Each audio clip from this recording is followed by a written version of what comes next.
3 lần. Chà sát lại bàn tay cho nóng.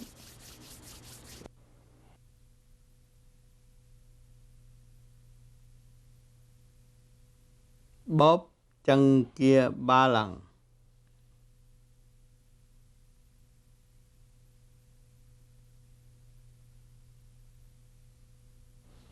Chà mạnh 2 lòng bàn chân vào nhau 50 lần.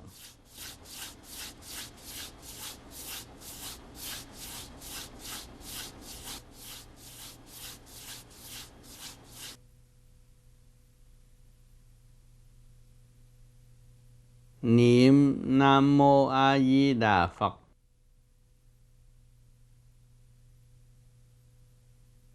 Tập trung dùng ý trì niệm Nam Mô A Di Đà Phật với chấn động lực chuyển chạy về các luân xa tương ứng của mỗi chữ trong 6 tháng đầu, hay cho đến khi nào bắt đầu cảm thấy có điển chạy trên bộ đầu hay ở trung tâm 2 chân mày. Sau đó thì tập niệm trên đỉnh đầu. Co lưỡi, răng kề răng, miệng ngậm, mắt nhắm. Và từ điểm trung tâm chân mày nhìn thẳng tới trước, hơi thở bình thường. Dùng ý niệm 6 chữ Nam Mô A Di Đà Phật trên đỉnh đầu.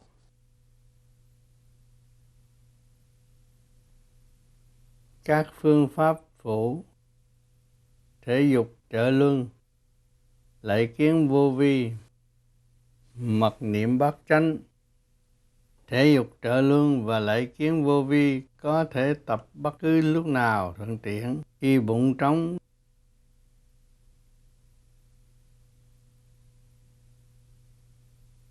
Thể dục trợ luân: đứng thẳng, lưng thẳng, 2 chân dang ra bằng khoảng cách với chiều ngang của 2 vai.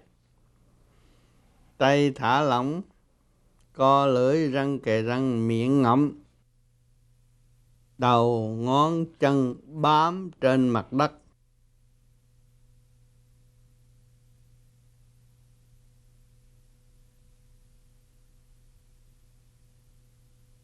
Cánh tay duỗi thẳng.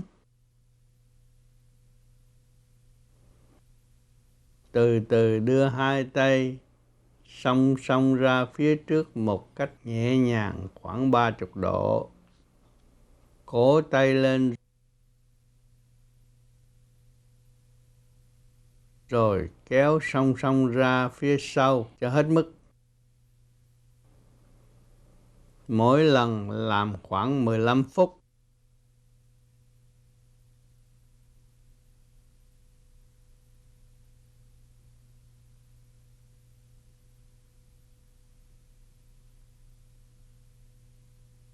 Lạy kiến: đứng thẳng trước kiến vô vi. Nếu nhà không có kiến vô vi thì quay về hướng nam, bắt đầu lạy. Trong lúc lạy, co lưỡi, răng kề răng, niệm Phật trên đỉnh đầu.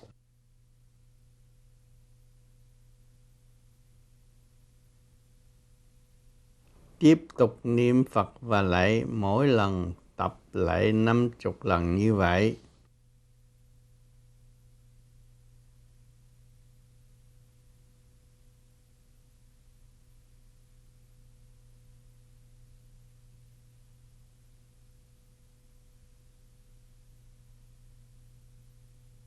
Mật niệm bát chánh: dùng ý niệm Nam Mô A Di Đà Phật từ đầu môi trên, cuối cùng chữ Phật phải nằm ngay chót mũi.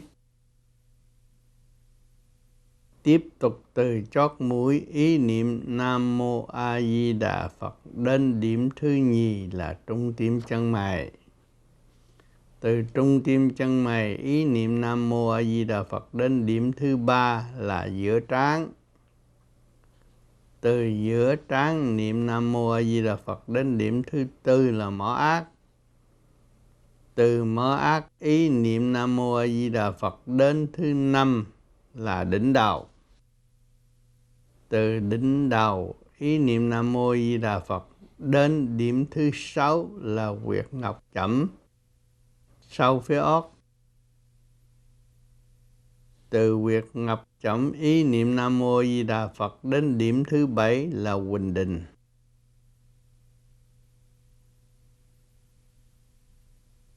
Từ huỳnh đình ý niệm Nam Mô A Di Đà Phật đến điểm thứ 8 là trung ương trái cật.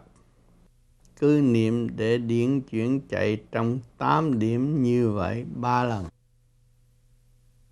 Quý vị đã xem những hình ảnh thực tập của tôi ở bên trên, thì quý vị nên nghiên cứu cho kỹ sự lợi ích sẽ đem lại cho quý vị từ khối óc đến cơ tạng, và những bệnh nan y sẽ từ từ giải mất.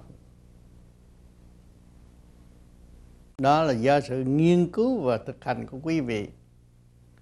Phương pháp này rất hữu ích, sẽ giúp cho con người an nhiên tự tại sau khi hành được và phát triển được khối óc, cảm thấy sự liên hệ của tiểu thiên địa này, của thể xác này với càn khôn vũ trụ là một. Chúng ta có sức mạnh vô cùng, thấy rõ có trời, có đất, có đạo là an vui, khỏe mạnh và trẻ trung. Với tuổi 76 tuổi của tôi, nhiều bạn cũng là đi đứng không có nhẹ nhàng bằng tôi được. Và làm việc cảm thấy mệt mỏi. Còn chính tôi với tuổi tác này nhưng vẫn làm việc thường xuyên không mệt mỏi, và tinh thần luôn luôn phục vụ người kế tiếp. Chúng tôi là nhóm vô vi, ước nguyện có cơ hội phục vụ cho người kế tiếp, nói ra sự thật của chính mình đã gặt hái được, cống hiến cho mọi người cộng hưởng. Những gì tôi thực tập ở bên trên sẽ đem lại kết quả tốt ở tương lai cho tâm lẫn thân. Thành thật cảm ơn sự lưu ý của quý vị. Phương pháp này dành cho những người sống trên mặt đất phù sanh này đều có thể thực hành, tự tu tự tiến như những bạn đã thực hành như sau.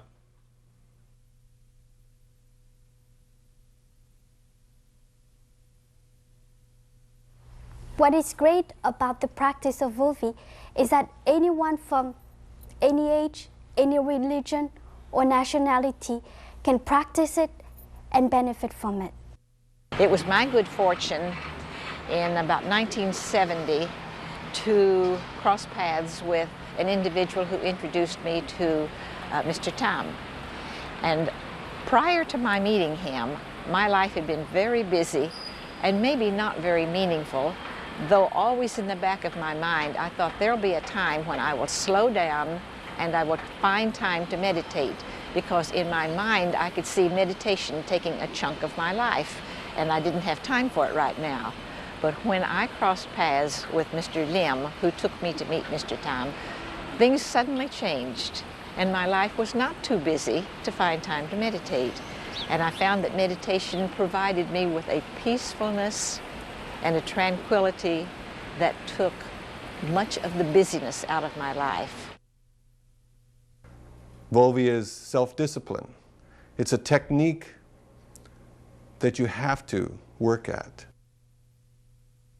You strive for patience. Patience with other people, more importantly, patience with yourself. Very difficult to achieve that, but you try. You also see the other things that come about, the clarity of mind, the focus that you don't have before, the things that you see in the past and then you see now that are different, how you're able to judge better. First you start off with simple techniques, then you get more advanced, and as you get more advanced, there's more clarity. You're able to focus, you're able to communicate. Kính chào quý vị, tôi tên là Trần Văn Trung. Năm nay tôi được 28 tuổi. Tôi đã thực thiền pháp lý vô vi được 2 năm rưỡi. Trước khi tôi thiền, tôi rất là sân si, sức khỏe của tôi rất là yếu, nhất là cái sự học hành của tôi không được giống như ý muốn của tôi. Nhưng mà sau khi tôi qua sự dịp may gặp một người bạn đạo và tập thiền pháp này, sức khỏe của tôi được dồi dào hơn và không còn sân si giống như lúc trước nữa. Nhất là cái sự học hành của tôi đã được tiến bộ và trong gia đình của tôi đã được hòa nhã nhiều hơn lúc trước. Je m'appelle Odette Bolduc, je demeure dans la ville de Québec. Je fais de la méditation vô vi depuis environ une dizaine d'années. Et puis c'est pour moi un grand plaisir aujourd'hui de venir témoigner de tout ce que ça m'a apporté. Pour commencer, je voudrais rendre grâce à Dieu pour toute la joie et le bonheur qu'il m'a donné à travers la méditation. Je voudrais remercier aussi M. Tam, qui a été l'instrument de Dieu. La méditation m'apporte beaucoup de joie parce qu'elle m'aide à me détendre et à m'approcher de Dieu, à être plus à l'écoute, à aller plus profondément dans ma contemplation. Les respirations aussi m'ont aidé beaucoup à me détendre et à enlever le stress que j'avais eu dans la journée. Ça m'apporte aussi beaucoup plus de patience envers ma famille. Alors, c'est ça que je veux témoigner. Merci. 我先介绍一下我自己，我名字肖俊边，我今年38岁，我来法国已有21年，我的职业是做生意，我跟随这法门已有16年。为什么要跟随这法门呢？大概可以分为2段。第一段呢，开始时，我只为寻找身体的健康。因为这个法门，当我们练的时候，要每天实行，尤其是做深呼吸。做深呼吸是一种气足流清的法门。因为我以前病很多，我觉得病得太苦了，所以心里常求上天，使我像别人一样有一副健康的身体。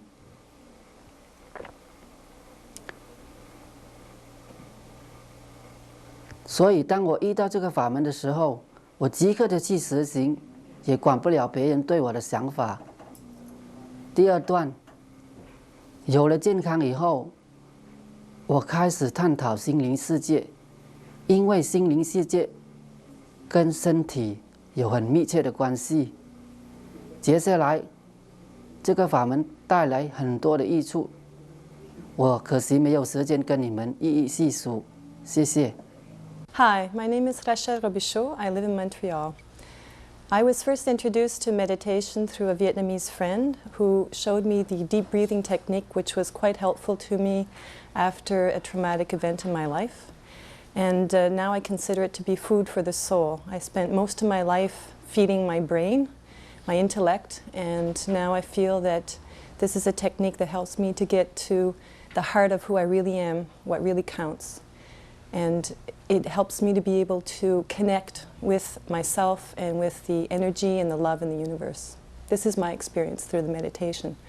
I've also been very kindly and warmly received by the Vietnamese community and never felt pressured in any way to participate. This is also something that helped me continue my meditation, this form of trust that was created. And they have never asked anything in return. Instead, there is a simple sharing that is very spontaneous, and this is something that I've looked for quite some time. And I wish everyone best of luck for those who wish to meditate. There are many different techniques, and I think all of them have the same goals. How fast you reach the goals depend on what technique, but I found Vovi is the technique that reaches the goals quicker because it forces you through self-discipline You can't be lazy in this type of practice. You have to be focused. You have to really want to do it because everything is within. You don't have to look beyond within. 我個名咧係陳秀玲，我嚟佛國已經有24年啦。我識得呢個法門咯，差唔多15年。初時嘅時候係由朋友介紹㗎。我初時老實講啊，我冇咩問題，我係只跟人哋咁修。但係我越修越覺得呢個方法係同人哋去廟啊拜佛嗰啲咯唔一樣，因為呢個法有3個功課要做㗎。係第一係濕耳法，係幫我哋定我哋嘅神經，去解決嗰啲雜念。第二啦係呼吸法，幫我哋可以流嗰啲驅逐流清。而且我哋人啊越嚟越冇咁暴躁。係第三啦係定坐，定坐嘅時候啦可以幫我哋明白得好多奧妙嗰啲事。而且做人咯，個個都有問題啊！如果我哋可以由呢個方法嚟修行嘅話咯，我哋可以越嚟越明白自己，而且可以睇到好啲好奧妙嗰啲事件俾我哋明白啊！而且我覺得自從我修呢個方法之後咯，我哋可以改嗰啲壞嘅習慣，而且個人越嚟越開心。唔好好似以前咁激心。Bonjour, je suis Raymond Garcia et je suis médecin psychiatre psychanalyste en France où j'exerce depuis 1980 et en 1974 j'ai découvert la pratique du Vovi par un ami toulousain qui pratiquait lui depuis plus longtemps et qui m'a transmis cette méthode. La première fois que je rencontre M. Tam, c'est en 1983, je pense, à Paris. Et il s'agit d'un moment de repas où il est avec des pratiquants Vovi. Et à ce moment-là, il est en train de déjeuner et les pratiquants Vovi me demandent de partir pour aller déjeuner ailleurs. Et je ne veux pas m'en aller tellement... La rencontre avec M. Tam était pour moi importante et tellement elle représentait de valeur pour moi, alors je ne voulais pas partir.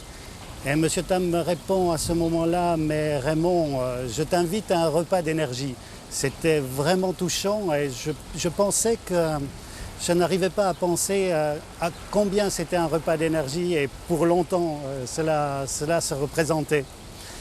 Et ensuite, donc, déjà entre 1974 et 81-84, j'avais interrompu la pratique. C'était un peu difficile pour moi à ce moment-là, mais après j'ai continué, j'ai essayé d'être régulier. Mais dans cette pratique, je découvrais jour après jour, et notamment tout ce qu'elle pouvait m'apporter. Et dans un premier temps, c'était en fait la capacité qu'il y avait de s'extraire du monde ambiant et de l'incidence et de l'influence de toutes les difficultés, les stress environnants. Dans un premier temps, au sens philosophique du terme, c'était se retrouver soi-même et apprendre, je pense, à s'aimer soi-même. C'était quelque chose pour moi de nouveau parce que j'avais l'habitude toujours de combattre pour réussir dans la vie, pour avoir encore plus, encore mieux. Et là, c'était retourner à soi-même et apprendre à vivre avec soi-même, et que ça soit dans un sens physique du terme ou dans un sens psychologique du terme. Dans un sens physique, c'était surtout remettre en place les organes psychiques, si je puis dire, en soi, son énergie en soi. Et sur un sens psychologique, c'était arriver à s'harmoniser. Ça me paraissait quelque chose d'important. Et ensuite, c'était retrouver un peu cette ancienne verticalité de l'individu, retrouver sa position, retrouver la place de l'énergie en soi et faire en sorte qu'elle circule harmonieusement pour en fait ouvrir sa conscience et avoir, je pense, ça m'a permis d'obtenir une nouvelle manière d'envisager les choses, de correspondre avec les gens, de les entendre d'une manière différente et de pouvoir de la sorte capter ou vivre le monde d'une manière autre. Et à partir de là, c'était s'ouvrir aux autres et ne plus ressentir cette pression ou cette compression des autres. Je n'étais plus envahi, ou moins envahi peut-être, par l'environnement, et davantage, je m'ouvrais à l'extérieur progressivement. Je ne dis pas que c'est complexe et merveilleux à l'heure actuelle, mais c'est dans cette direction-là que je m'achemine progressivement.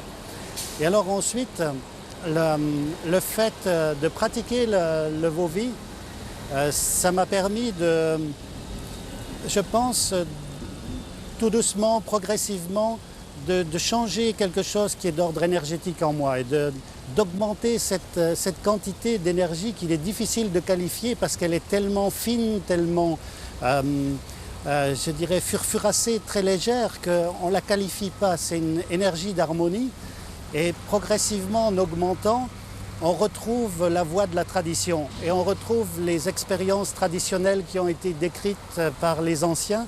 Et c'est toujours magnifique quand on rencontre en soi ce qui a été dit à l'extérieur et qu'on comprenait auparavant que d'une manière intellectuelle, on est vraiment heureux de cela. Et c'est une manière à nouveau de retrouver ce qui est de la mémoire collective en soi et de s'harmoniser avec le monde. Et ça, c'est un des plus grands bonheurs. Hello, my name's Carol Ann. I'm from Montreal. What I'd like to tell people about the Vovi meditation practice is it's really a method that helps you to pick yourself up in life and not to depend on other people. This is what I've learned from Vovi, and it's helped me to improve my life immensely. Anybody from any religion can practice meditation. You can chant in your own language, whether things you do, but the main thing is it helps you in your life. It can be life-saving. I think it saved my life because I was going downhill, you know, with health reasons, stress problems, being an owner of a company, you know, handling all these things, I just couldn't cope. 我名叫極央，我去巴黎已經24年來，我受這個父母每個學已經60年，咪我愛我受這個父母每個學，第一。因此我被愛受這個父母嘅學。第二，我愛來黐太太。第三，比在我嘅脾氣又好，我能有改，我只會默在有開心，無慌惱。ជំរាបសួរខ្ញុំឈ្មោះមុំបូលីខ្ញុំនៅសួរ Spring Maryland ហើយឥឡូវនេះខ្ញុំបានហាត់អង្គុយធម៌ពី Vovi បាន2ឆ្នាំកន្លះមុននឹងអង្គុយធម៌ចិត្តខ្ញុំបបាក់ហើយបបាក់ពីរឿងគ្រួសារពីព្រោះគ្រួសារខ្ញុំនៅខ្មែរហើយខ្ញុំនៅនេះម្នាក់ឯងក្រោយនេះខ្ញុំប្រហាត់អង្គុយធម៌ទៅចិត្តខ្ញុំបានសុខហើយសប្បាយទៀតហើយប៉ាម៉ាក់ខ្ញុំក៏សប្បាយហើយពួកគាត់ហាត់ធម៌តាមខ្ញុំដែរ It requires a change of mind. It requires you to realize that your priorities have not been correct in the past, and you learn to re-evaluate what is important. A lot of the busyness that we have in our life and a lot of the things that occupy our time and our thinking have really no importance and have no meaning, long-term meaning in our lives. So it requires a re-evaluation of what is important to you. And when you determine that you really want peace and quiet and total calmness in your life, you will go to meditation because that's the one thing that will provide it, will provide the calmness that is important in your life. When our values change, meditation becomes a part of our lives. So re-evaluating what is important to you is the way to get started with meditation. I would like to thank the Master and for Vovi for what it's done for myself and for my wife, for the people that we met in Vovi, for what it's done for us in just interpersonal relationships. You will find that if you meditate, and if your wife meditates, your children meditate, that you have better communication, you have better understanding, you're more calm, you're able to control yourself and learn patience better. Father, I call him Father because I respect him like a father, says the most important thing to learn and the most difficult thing to learn is patience. Patience with other people, but more importantly, patience with yourself. So try the technique and you will see for yourself. Bonjour, mon nom est Colette Beaulieu. J'habite Neuville, tout près de Québec. Il y a à peu près 2 ans et demi que je pratique Vovi, la méditation. Ça a été pour moi une découverte, un des beaux cadeaux de ma vie. Le premier cadeau, ça a été de rencontrer Lương, qui m'a fait découvrir cette pratique. J'entendais tout à l'heure une belle petite jeune fille qui disait qu'il n'y avait pas d'âge pour pratiquer ça, qu'il n'y avait pas de religion, il n'y avait pas aucune barrière. Elle a tellement dit vrai. Parce que vous voyez, moi, avec mes cheveux blancs, c'est une méthode que j'ai découverte il y a à peine 2 ans et demi. Et vous dire tout ce que j'ai été chercher dans ça, je pense que ça prendra l'après-midi. Le monsieur qui prend la vidéo, il sera tanné de me voir. Mais il y a tellement de belles choses qu'on va chercher dans ça. On est tellement près de Dieu. On apprend tellement à se connaître, à se découvrir, à s'aimer et à se donner aux autres. Il y a tellement, tellement d'amour qui rayonne dans toute cette belle famille de vos vies, qui fait que quand on se retrouve tout ensemble, on dirait qu'on est au ciel. On a une harmonie et une entente. On sent l'amour, on pourrait y toucher de nos mains tellement c'est beau, c'est fort. Et pour moi, ça a été vraiment un cadeau du ciel. Et le soir et le matin, c'est toujours pour moi une joie et une hâte d'aller faire ma méditation parce que dès que je m'installe, que je m'assis, que je commence à prier, à dire mon mantra, on est transporté. Il se passe des choses en nous que j'avais toujours ignorées. Mais maintenant, ces choses-là, je ne veux plus les perdre. Puis j'aimerais tellement, tellement communiquer cette... J'essaye d'en parler aux gens afin que tout le monde adhère avec nous autres pour savoir qu'on devient une force, puis qu'on devient tellement bien avec nous-mêmes que c'est difficile à exprimer sans le faire nous-mêmes, sans apprendre à pratiquer, faire nos exercices de respiration. Ça demande de la patience, ça demande du temps, mais quel beau cadeau on éprouve après. Tellement de belles choses qui nous arrivent, puis que je manque de mots pour le dire. Mais une chose que je peux dire, c'est que je suis très heureuse et je remercie le ciel de m'avoir fait rencontrer Lương, Lương m'a fait rencontrer M. Tam, qui pour moi maintenant est une belle grande famille que j'aime de tout mon cœur. Et mon cœur n'est pas assez gros pour le dire. Je ne suis pas capable de l'exprimer. Je manque de mots, je manque de vocabulaire. Puis je peux dire, par exemple, un appel à tous. Essayez, vous n'avez rien à perdre, mais tout à gagner. De grâce, je vous en supplie. Allez vers le Seigneur, marchez dans la paix, dans la lumière. Allez chercher vos énergies que ça nous donne. Allez-y, vous allez voir ce que ça donne. Après ça, vous ferez juste simplement dire merci d'avoir découvert ce beau monde de vos vies. Merci. Duyên lành được trực diện cùng quý vị hôm nay để nói lại những chuyện tôi đã thực hành. Tôi tên là Lương Hằng, pháp danh Vĩ Kiên, đã thực hành pháp lý vô vi khoa học quyền bí Phật Pháp từ năm 1957 cho đến nay. Càng ngày tôi càng cảm thấy khỏe mạnh, vui tươi và tâm thức không có già nua mà lo âu như xưa nữa. Lúc còn trẻ tôi lo âu, phấn đấu, muốn làm một người tốt trong xã hội. Ngày nay tôi mới hiểu được sự sống của con người, liên hệ với nguyên khí của cả càn khôn vũ trụ. Thì khối óc chúng ta liên hệ với nguyên khí của càn khôn vũ trụ. Thì thực hành cái phương pháp pháp lý vô vi khoa học quyền bí Phật Pháp này, nó sẽ ổn định thần kinh và ngũ tạng khỏe mạnh, thanh tịnh, mới cảm nhận được sự tiếp xúc luồng điển tâm cho cả càn khôn vũ trụ. Cảm thấy phần nào thanh nhẹ, phần nào tiến hóa ra vô cùng, thì việc làm của chúng ta không ngừng nghỉ, lúc nào cũng hướng tâm về sự thanh nhẹ để tu tiến. Cảm thấy sung sướng vô cùng, hạnh phúc vô cùng. Tôi ước mong quý vị xem qua những gì tôi đã thực tập ở bên trên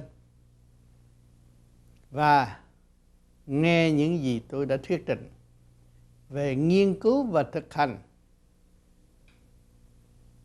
thử làm có kết quả đến đâu, rồi tương lai chúng ta sẽ có cơ hội chung sức xây dựng cho nhân loại trên mặt đất này chung sống hòa bình. Thành thật cảm ơn sự lưu ý của quý vị.